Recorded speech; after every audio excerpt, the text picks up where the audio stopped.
you know, is to horse racing what the Indianapolis 500 is to motor racing. The longest race on the biggest track. But instead of 200 laps, it's just one time around. However, that one time can seem an eternity to a horse who isn't up to the distance. This is almost unbelievable. Normally on the 5th of June, we'd have about 3.5 hours left of daylight here. It's dark, rainy, cold, windy. Not as bright as it appears on your television screen. Could be a good day, however, for Paul Mellon, the octogenarian owner of Sea Hero, the winner of the Kentucky Derby, who likes this kind of weather. There's Paul Mellon in the stands. Charles, he talked to the trainer, Mac Miller, just before the rain began. Mac, before the Preakness, you and Jerry Bailey were both concerned Sea Hero wouldn't get hold of the racetrack, and your worst fears were confirmed. Now you're back here on a track that he's proven he can win over, but I think you'd like to see a little rain, wouldn't you? The rain is very important to him, I think. He likes to go right to the bottom and gets good traction. And if we get some moisture, that's precisely what will happen. I look for a good race. I think being on the home court is important. Well, he has won here, and he's also as suited for the 1.5 miles as any horse in the race. That's got to give you a lot of confidence. Yes, he has a marvelous pedigree. Nothing but black type in 3 generations back. All of it, most of it's long, and that's really in my favor. Also, he's done well physically. They say that since the 3 weeks from the Preakness that he's really sort of filled out and made up for what he lost through the Derby. That's very true. The Preakness really knocked the dickens out of him. I think 2 weeks, 2 races in 14 days hurt. But he's come around awfully well now. He gets to graze twice a day, and he's really tearing the barn down. All right, Mac Miller, best of luck with Sea Hero this afternoon. We go back to Jim McKay. Thank you.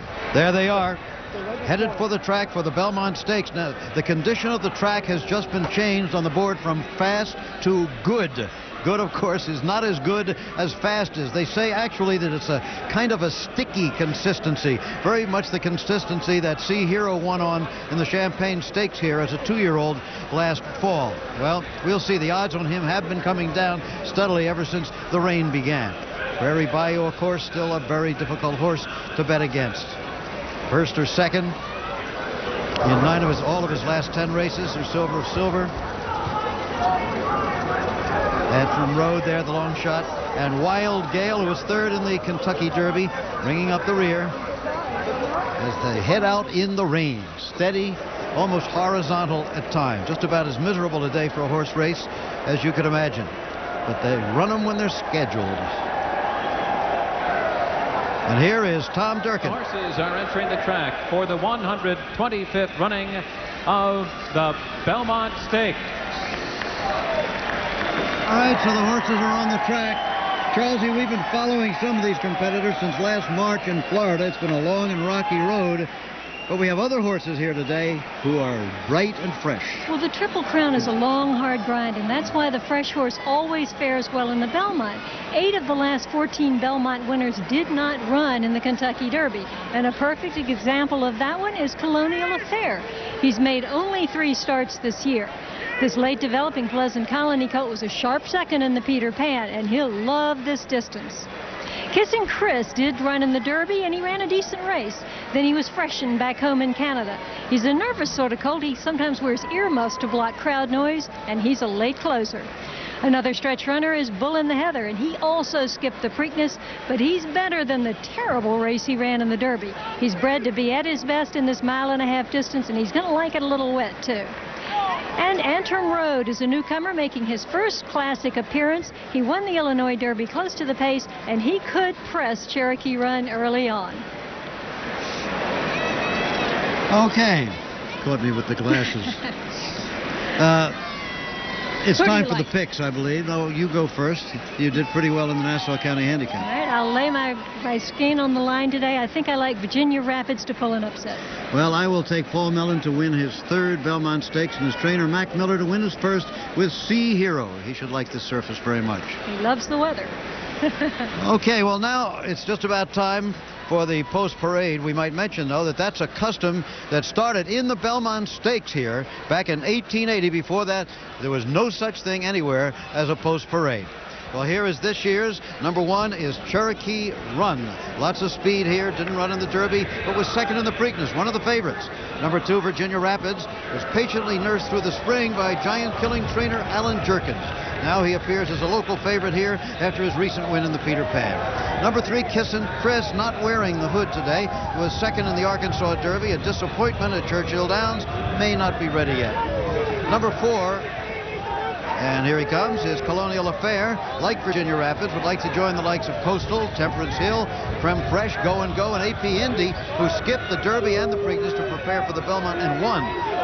Number 5, the favorite, Prairie Bayou. What can you say except that he's the soul of consistency, the Preakness winner, second in the Derby, winner of 5 of his last 6, trying to join today the list of all-time great geldings.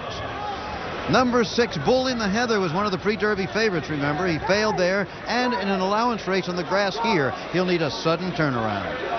Likes this weather, though. Number 7 is the Maryland Invader, Raglan Road. He looked good winning the Sir Barton on Preakness Day at Pimlico. And today is the services of Lafitte Pinkai Jr., a 3-time winner of this race. El Bacan, number 8, has been scratched because of a fever.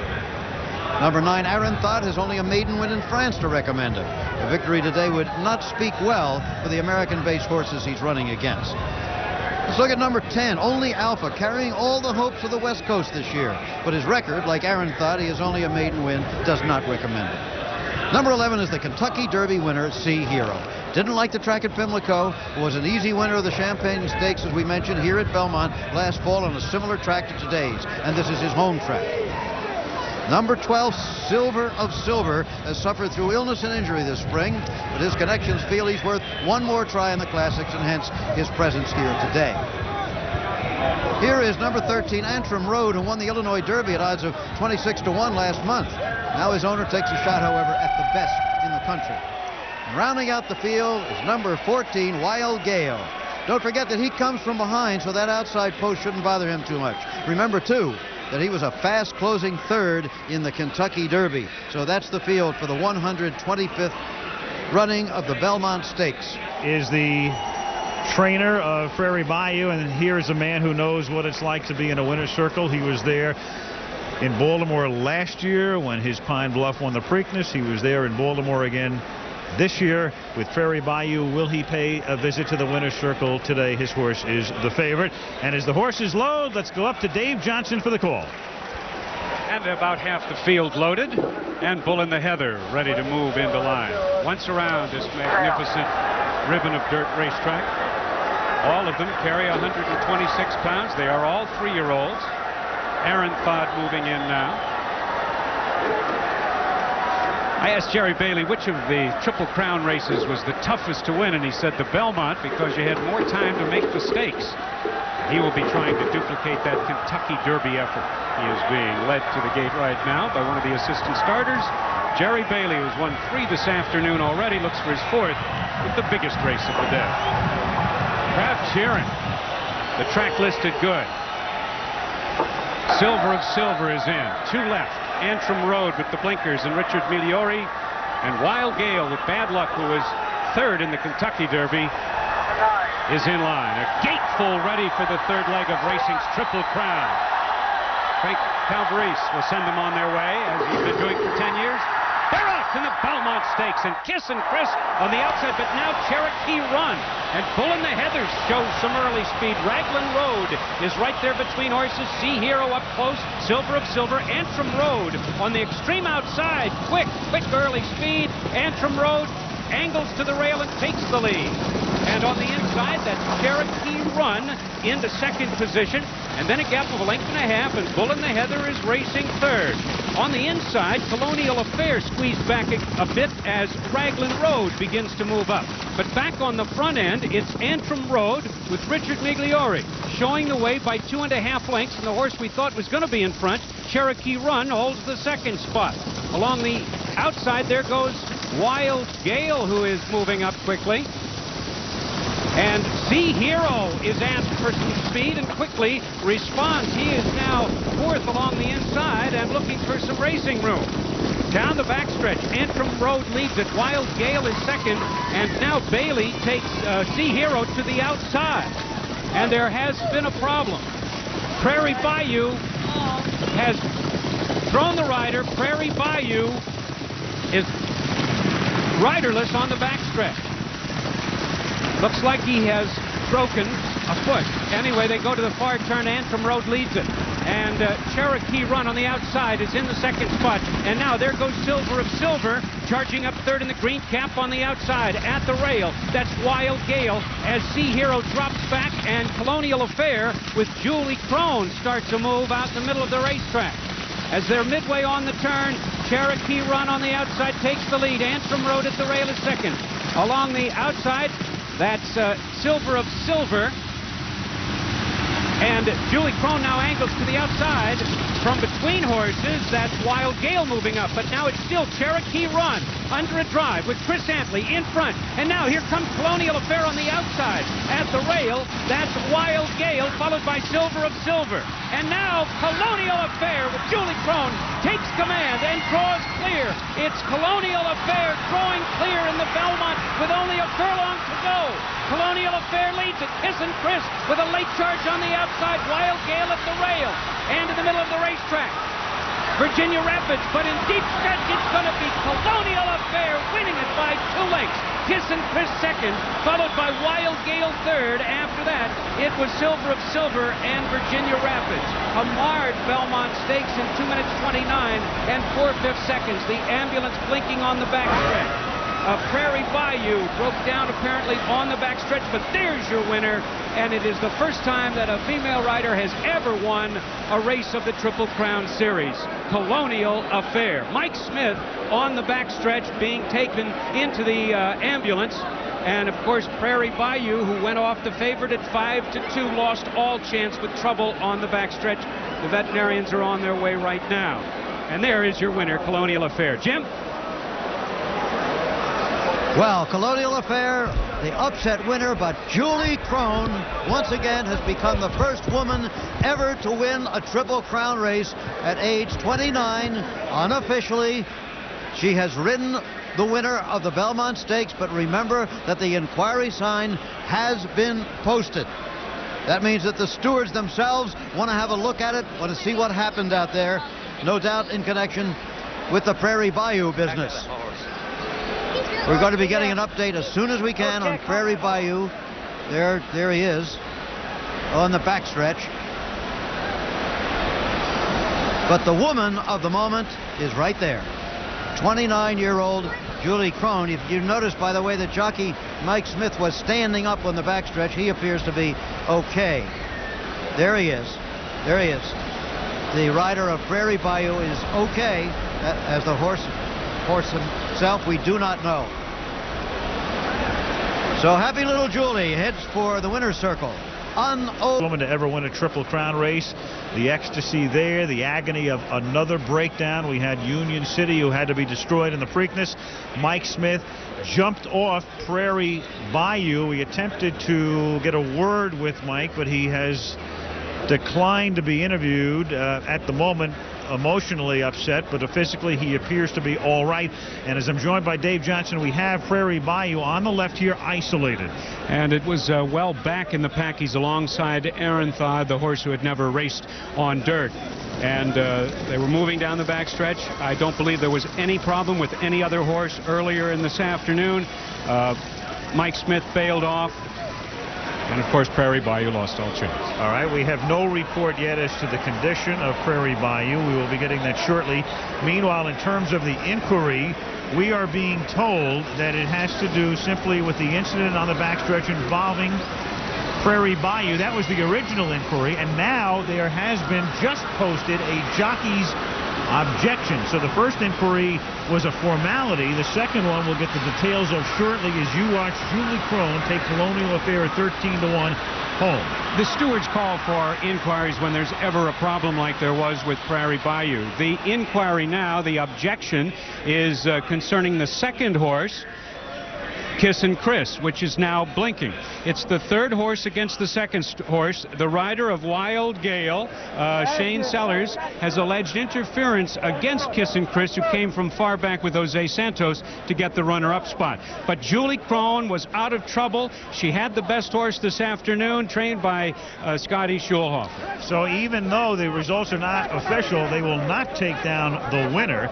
So the blanket of carnations adorning the winner, Colonial Affair, and let's check in with Charles. Well, it was ironical that Scotty Schulhofer had Sea Hero for Paul Mellon in Florida, and now Scotty Schulhofer winds up defeating Sea Hero here in the Belmont. It was a fresh horse who got the job done today. Jerry Bailey, the third Triple Crown race for Sea Hero. There was a point at which he moved up, and I thought he was really happy with his racetrack and would win. Well, you know, Charles, usually you're worried if you have no horse. I was worried because I had too much horse going into the first turn. The position was fine with me, and he was in a good placement, but he was very rank, and he wasn't relaxing for me. And it concerned me a little bit. I didn't think he could get the entire mile and a half doing it that way. And no traffic problems, though, other than that? No, actually, no. I lost some ground in the first turn, but with the 11 posts, I expected to. But if he'd have just settled, I could have tucked in and been all right. But those things happen. All right, Jerry, thank you. All the rain didn't help Sea Hero today. Al? No, he'll just All right, Charles G., let's get caught up on a couple of things here because there are a lot of pieces to this puzzle with the inquiry, with the jockey's objection, also the report on the breakdown of Prairie Bayou, a compound fracture of the left cannon bone. And again, as we take a look at the isolated replay, a scene that unfortunately we have to see again. And Tom Bohannon, even though he is a long way away from the backside and is looking at the race without the use of binoculars, he knows that there is a problem, and that was his reaction. Meanwhile, the flashing 3, because of the jockey's objection, for the moment the 4 remains up there. There is no change now. The flashing 3 is now a permanent 3. The word official will come up in a second, and we will be seeing the prices very shortly. And Colonial Affair will have won the Belmont at odds of 13-1. So the results are official. Colonial Affair is the winner, pays $29.80, $14.80, and $9.40. Kiss and Chris finishes second, pays $11.20 and $7.20. Wild Gale, third in the Derby and now third in the Belmont, pays $14. The exacta, $4.60, $3.60. And if you had the triple, baby, you're buying dinner tonight. $18,677. $229 and $4 over a track that started the day as fast and went off as good. Meanwhile, of all things, one of the stipulations in the Triple Crown Challenge is that a horse must start and finish all 3 races.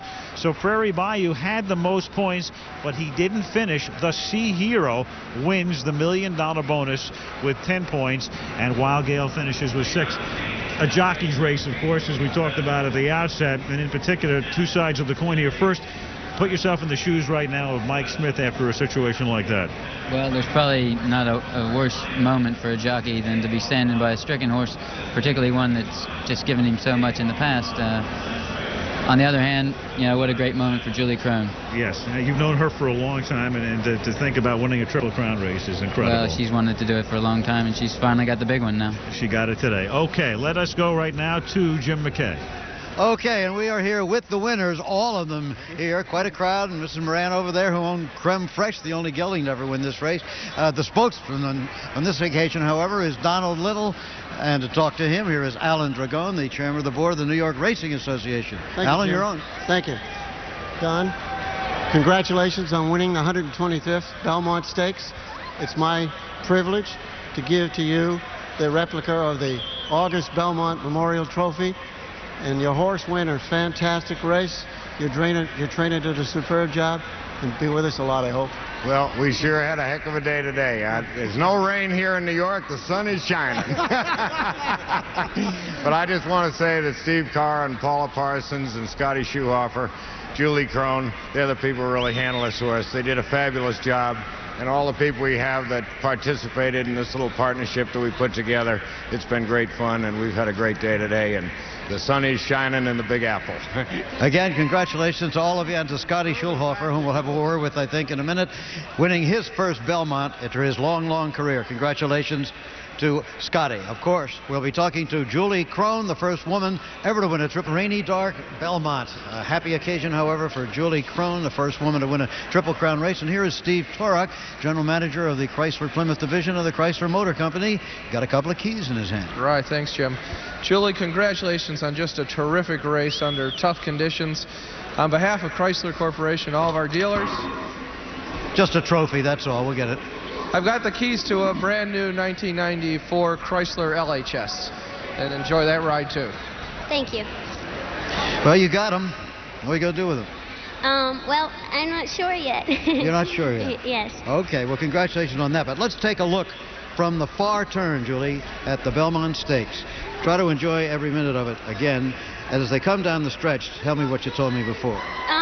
Well, just about right here, I was very, very confident that I had a lot of horse, and I started to think to myself, boy, just about 10 or 11, 12 years ago today, I watched Stevie Cawthon win the third leg of the Triple Crown, and I looked at my mom and I said, Mom, I want to be a jockey. And You thought about that right here? Yes, sir. And then I turned for home and I said, and now I'm going to win the Belmont. And thanks to Centennial Farms and Scotty's wonderful job in conditioning of Colonial Affair, and also Colonial Affair, too. What about right here? You told me you were what? Well, right about here, I said, this is the longest stretch I've ever come down in my entire life.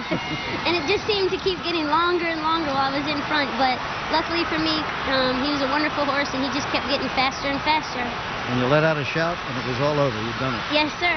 Congratulations to you, Julie. It's been a long while since Bowie and the old Maryland races, and you've come all the way. And there is another look at it, and there is a reaction of the winners, Don Little and all that crowd. So, I want you to go home, have a good dinner, enjoy it, and dream on. Thank you. Thank you, Julie. Let's go back to Al Michaels. All right, Jim, and we regret to inform you, and what we feared is now going to come true, apparently, as the track officials have told us.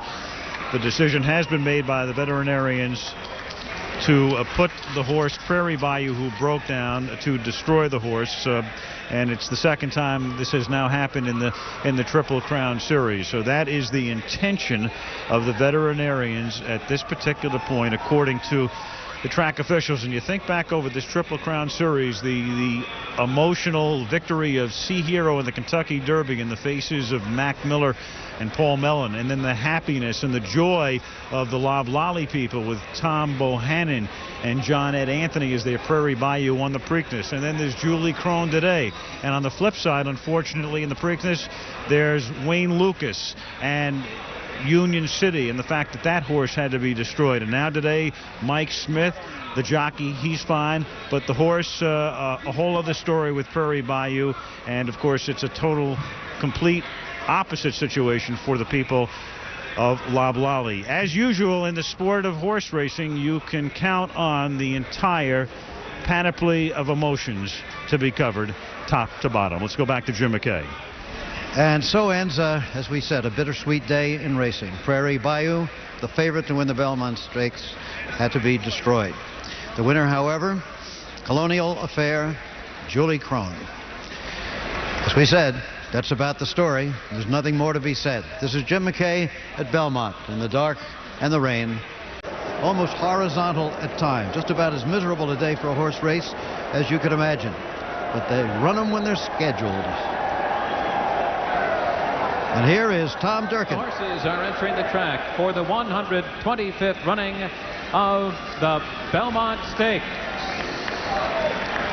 All right, so the horses are on the track. Charlesy, we've been following some of these competitors since last March in Florida. It's been a long and rocky road. But we have other horses here today who are bright and fresh. Well, the Triple Crown is a long, hard grind, and that's why the fresh horse always fares well in the Belmont. 8 of the last 14 Belmont winners did not run in the Kentucky Derby. And a perfect example of that one is Colonial Affair. He's made only 3 starts this year. This late developing Pleasant Colony colt was a sharp second in the Peter Pan, and he'll love this distance. Kissing Chris did run in the Derby, and he ran a decent race. Then he was freshened back home in Canada. He's a nervous sort of colt. He sometimes wears earmuffs to block crowd noise, and he's a late closer. Another stretch runner is Bull in the Heather, and he also skipped the Preakness, but he's better than the terrible race he ran in the Derby. He's bred to be at his best in this 1.5-mile distance, and he's going to like it a little wet, too. And Antrim Road is a newcomer making his first classic appearance. He won the Illinois Derby close to the pace, and he could press Cherokee Run early on. Okay. Caught me with the glasses. It's time for the picks, I believe. No, you go first. You did pretty well in the Nassau County Handicap. All right, I'll lay my skin on the line today. I think I like Virginia Rapids to pull an upset. Well, I will. Mac Miller, best of luck with Sea Hero this afternoon. We go back to Jim McKay. Thank you. There they are. headed for the track for the Belmont Stakes. Now, the condition of the track has just been changed on the board from fast to good. Good, of course, is not as good as fast is. They say actually that it's a kind of a sticky consistency, very much the consistency that Sea Hero won on in the Champagne Stakes here as a 2-year-old last fall. Well, we'll see. The odds on him have been coming down steadily ever since the rain began. Prairie Bayou, of course, still a very difficult horse to bet against. First or second in all of his last 10 races, or silver of silver. And from Road there, the long shot. And Wild Gale, who was third in the Kentucky Derby, bringing up the rear as they head out in the rain. Steady. Yeah. The rain is very important to him, I think. He likes to go right to the bottom and gets good traction. And if we get some moisture, that's precisely what will happen. I look for a good race. I think being on the home court is important. Well, he has won here, and he's also as suited for the 1.5 miles as any horse in the race. That's got to give you a lot of confidence. Yes, he has a marvelous pedigree. Nothing but black type in 3 generations back. All of it, most of it's long, and that's really in my favor.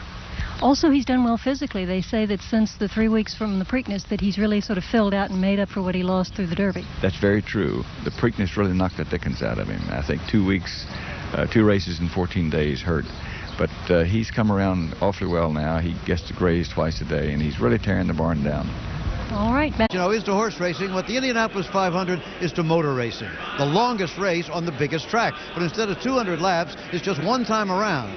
However, that one time can seem an eternity to a horse who isn't up to the distance. This is almost unbelievable. Normally on the 5th of June, we'd have about 3.5 hours left of daylight here. It's dark, rainy, cold, windy. Not as bright as it appears on your television screen. Could be a good day, however, for Paul Mellon, the octogenarian owner of Sea Hero, the winner of the Kentucky Derby, who likes this kind of weather. There's Paul Mellon in the stands. Charles, he talked to the trainer, Mac Miller, just before the rain began. Mac, before the Preakness, you and Jerry Bailey were both concerned Sea Hero wouldn't get hold of the racetrack, and your worst fears were confirmed. Now you're back here on a track that he's proven he can win over, but I think you'd like to see a little rain, wouldn't you?